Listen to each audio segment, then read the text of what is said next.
Have you ever had to deal with a lazy manager or a lazy employee in your restaurant?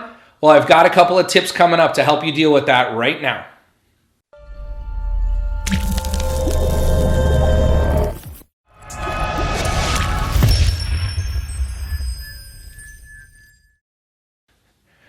Hey everybody, Ryan Gromfin here, author, speaker, chef, restaurateur, founder of therestaurantboss.com, as well as clickbacon.com and scalemyrestaurant.com. Before we get into the video here, I want to quickly thank the fine folks at Guardian Drain Lock for sponsoring this video. There will be more information on them coming up here at the end. But for now, let's talk about those lazy managers or lazy employees in your restaurant, or what we think is lazy behavior. See, I don't necessarily believe in lazy behavior. I think there's two factors that contribute to what we're perceiving as lazy. Very quickly, the first is either a total lack of the skill needed.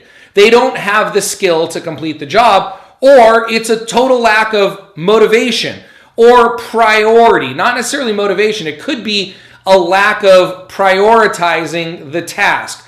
But first, let's look at what I think is maybe more important than both of those, which is, have you clearly defined the task at hand?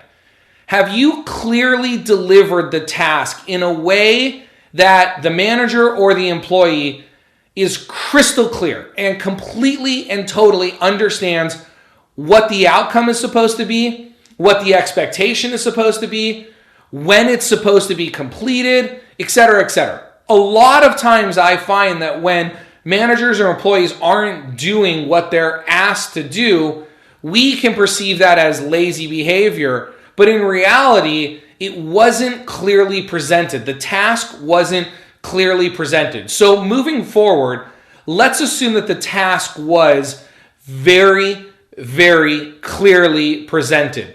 The outcome, the expectation, the deadline were all crystal clear. And yet they still didn't do what they were supposed to do, or don't do what they're supposed to do on a very regular basis. First, total lack of skill.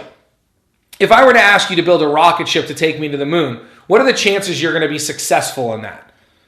Probably very small, unless you're some kind of a space aeronautical engineer scientist person, right? I know I love space and I couldn't build a rocket ship. I couldn't design a rocket ship that could get someone to the moon.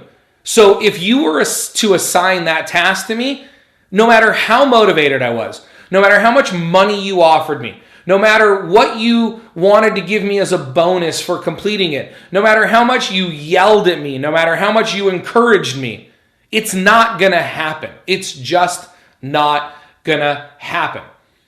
Now, on a more realistic example in your restaurant, maybe you've asked your manager to enforce or to create and enforce a cell phone policy. No more cell phones in the restaurant.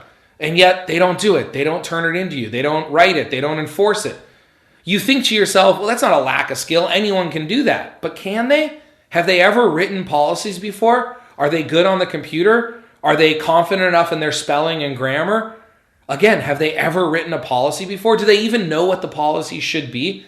See, a lot of times we're just assuming they have the skill. We're assuming that because we hired someone who's got 10 years of management experience, or they've been a manager before, that they know how to do this.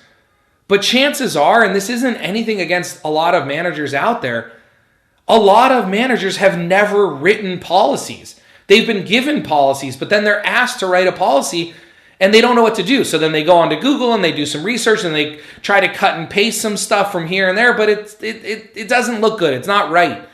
And then now we're asking them to train and enforce on that policy. But again, I think a lot of times it's just a complete lack of skill. They just don't have the skills to do that. Now let's assume that they do have the skills to do that they've done this in the past for you, but they're still not performing on things that they should know how to do. Well, then that's what I call a total lack of motivation. And again, I should maybe use the word a lack of prioritization. But what I mean by this is, in their head, they're just prioritizing that what they're doing now is more important than what they should be doing, what you're asking them to be doing. An example is, maybe you have a manager who you want to be on the floor, but is spending too much time in the office. What's happening there is either a lack of skill, either they're not comfortable on the floor. They don't like being on the floor. They don't like interacting with the guests, even though they say they did. They're not good at that. That's a lack of skill. They're not comfortable with it. Or maybe what's happening is in their head, they're prioritizing in that moment that they would rather be in the office, on social media, pushing papers from one side of the desk, pretending to be busy, than out on the floor. They've just reprioritized things. Even though you've put a priority on them being on the floor, in their head, they would rather be doing the other things. Now, this is where your job is to step in. You often hear me say, your job is to manage systems and develop people. Well, let's assume that the systems have been developed. We have to manage those systems. But now what I need you to do is to develop your people. We have to motivate them. We have to encourage them. We have to develop them into the kind of person that doesn't prioritize social media over being on the floor. We have to find out what it is that they want and tell them stories and teach them how what they want isn't going to be achievable. They're not going to get that unless they're doing all these other things.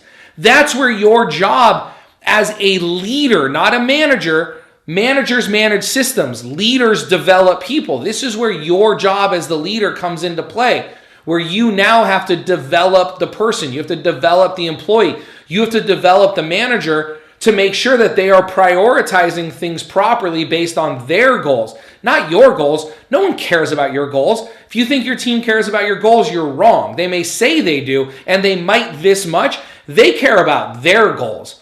And the only way their goals are going to take precedent over your goals is if their goals and your goals are aligned. So you better figure out a way to make sure that your manager's goals and your goals are aligned. Because if your managers succeed and your restaurants succeed, chances are your goals, you're going to succeed. You're going to reach your goals. So spend more time helping your managers reach their goals so you can reach your goals.